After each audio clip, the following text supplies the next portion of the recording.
በኢትዮጵያ ኦርቶዶክስ ተዋሕዶ ቤተክርስቲያን የዐቢይ ጾም ሰባተኛው ሳምንት ኒቆዲሞስ ይባላል። ይህ ሳምንት በሚስጥር ጌታን ፍለጋ ስለወጣው የኦሪት መምህር የአይሁድ አለቃ ስለነበረው ስለ ኒቆዲሞስ የምናስብበት ሳምንት ነው።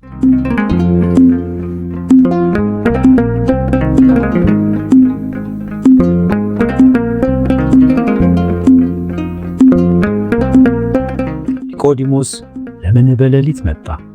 ከጌታስ ጋር ምን ተነጋገረ? በመጨረሻስ እንዴት የጌታ ሥጋን ለመገነዝ በቃ? ዛሬ ይህን ታላቅ ታሪክ እንመለከታለን።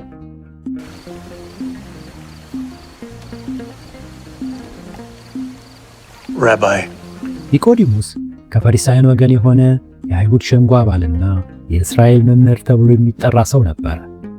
ባለሥልጣንና ባለጸጋ የኦሪት ምሁርም ነበረ።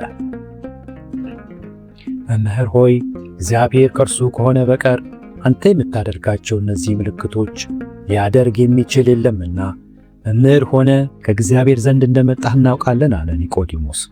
ክርስቶስም እውነት እውነት እልሃለሁ ሰው ከውሃና ከመንፈስ ካልተወለደ በቀር ወደ እግዚአብሔር መንግሥት ሊገባ አይችልም። ከሥጋ የተወለደ ሥጋ ነው፣ ከመንፈስ የተወለደ መንፈስ ነው አለው። ይህ እንዴት ሊሆን ይችላል? ሰው ካረጀ በኋላ እንዴት ሊወለድ ይችላል?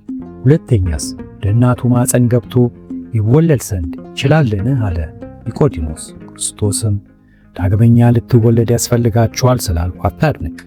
ነፋስ ወደ ወደደው ይነፍሳል፣ ድምፁንም ትሰማለህ፣ ነገር ግን ከወዴት እንደመጣ ወዴትስ እንደሚሄድ አታውቅም። ከመንፈስ የተወለደ ሁሉ እንዲህ ነው አለው።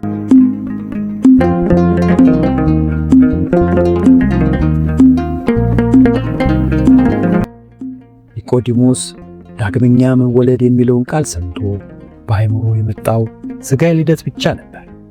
ሰው ካረጀ በኋላ ወደ እናቱ ማፀን ተመልሶ ሊገባ ይችላልን የሚል ጥያቄው የመንፈሳዊ ምስጢር በሥጋ አእምሮ ሊመረመር እንደማይቻል ያሳያል።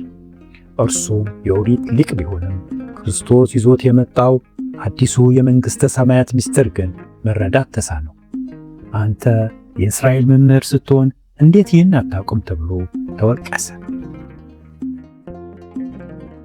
ይህንን ሲተረጉሙ መተርጉማኑ ይህ ተግሣጽ ለኒቆዲሞስ ብቻ ሳይሆን ለጊዜው የሃይማኖት መሪዎች ሁሉ ነበረ። አንተ ግን የምታስተምር መምህር ስትሆን የእግዚአብሔር የመዳን መንገድ በውሃና በመንፈስ እንደሚሆን በትንቢተ ሕዝቅኤል 36:25 ላይ ጥሩ ውሃ እረጭብሃለሁ እንደተባለ እንዴት አታውቅም ሲለው ነው። የፈሪሳውያን እውቀት በፊደል ላይ ብቻ የተወሰነ እንጂ መንፈሳዊውን ምስጢር ዘልቆ የሚያይ እንዳልነበረ ጌታ ገለጠለት። ጌታም ንግግሩን ቀጥሎ ምድራዊን ነገር በነገርኳችሁ ጊዜ ካላመናችሁ ሰማይን ነገር በነገራችሁ እንዴት ታምናላችሁ? አለው። ጌታ እያለ ያለው ዳግመኛ መወለድ ወይም ጥምቀት በዚህ ምድር ላይ የሚደረግ እግዚአብሔር ሰውን ለማዳን የሚጠቀምበት ምድራዊ መንገድ ነው። ይህን እንኳን መረዳት ካቃታችሁ ስለ ሰማያዊ ምስጢር፣ ስለ እግዚአብሔር አብና መንፈስ ቅዱስ፣ ስለ መንግሥተ ሰማያት ዝርዝር ብነግራችሁ እንዴት ልታምኑ ትችላላችሁ? The light has come into the world, and men love darkness more than light because their deeds are evil. For everyone who doeth evil hateth the light.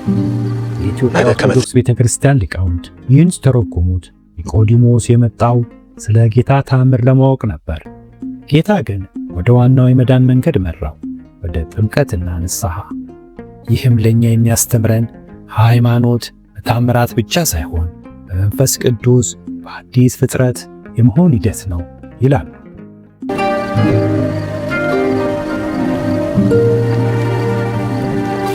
ኒቆዲሞስ ዝም ባለ ጊዜ ጌታ ምስጢሩን ይበልጥ ግልጽ ለማድረግ ሌላ የኦሪት ምሳሌ አነሳ።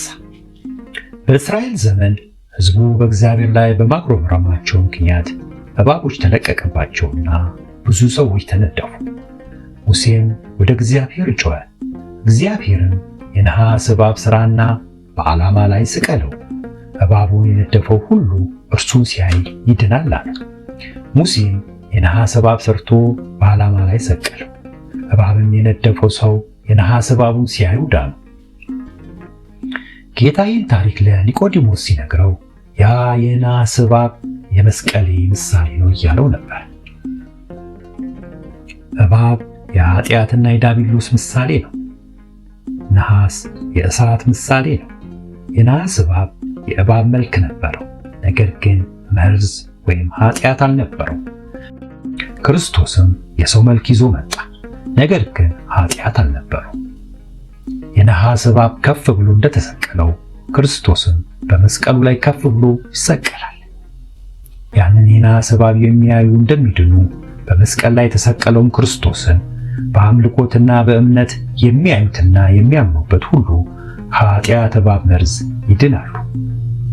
ጌታ ይህንን ጥልቅ ምስጢር ለኒቆዲሞስ ሲነግረው ኒቆዲሞስ የኦሪት ምሳሌዎች ሁሉ ፍጻሜያቸው ክርስቶስ እንደሆነ መረዳት ጀመረ። ያ በነሐስ እባብ የተመሰለው መስቀል ዓለምን ሁሉ የሚያድን የእግዚአብሔር ፍቅር መገለጫ መሆኑን ተገነዘበ።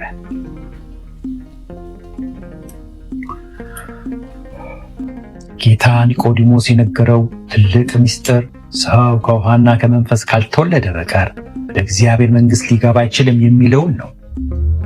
ሰው ካረጀ በኋላ እንዴት ሊወለድ ይችላል ብሎ ጠየቀ።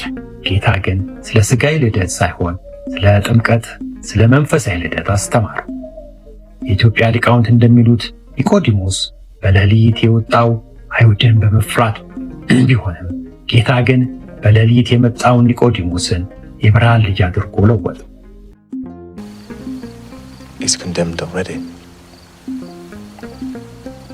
because he hath not believed in the name of the only begotten Son of God. እርሱ የሚያምን ሁሉ የዘላለም ሕይወት እንዲኖረው እንጂ እንዳይጠፉ እግዚአብሔር አንድያ ልጁን እስኪሰጥ ድረስ ዓለምን ወዶታል። Has come into the world, and men love darkness more than light because their deeds are evil. ቆየት ብሎ አይሁድ ጌታን ሊያስሩ ሲፈልጉ ኒቆዲሞስ ሸንጎ መሃል ቆመ። ሕጋችን አስቀድሞ ሳይሰማው ምንስ እንዳደረገ ሳያውቅ በሰው ይፈርዳልን? በማለት ድፍረት ተከራከረ። ጌታችን በመስቀል ላይ በዋለ ጊዜ ደቀ መዛሙርቱ በሸሹ ጊዜ ኒቆዲሞስ ግን አልሸሸም። ከዮሴፍ ጋር በመሆን የጌታን ቅዱስ ሥጋ ከመስቀል አወረደ። በንጹሕ በፍታ ከሽቶ ጋር ገነዙት። ያ በሌሊት ተደብቆ የወጣው ሰው ዛሬ በፀሐይ በእምቢልታ ጌታ አከበረ። የኒቆዲሞስ ሳምንት የንስሐና የለውጥ ሳምንት ነው። እንደ ኒቆዲሞስ እውነትን መፈለግ፣ ከፈሪሳይነት ወይም ከግብዝነት ወጥቶ ለእውነት መቆም፣ ጌታን በችግር ጊዜ ያለመተው። ኒቆዲሞስ በመጨረሻ በክርስቶስ አምኖ ተጠምቆ ከክርስቲያኖች ጋር ተቆጥሮ በክብር እንዳረፈ ፊቱ ያስረዳናል። ይህ ታሪክ ለእኛም ትልቅ ትምህርት ነውና እንጠቀምበት። ወስብሐት ለእግዚአብሔር።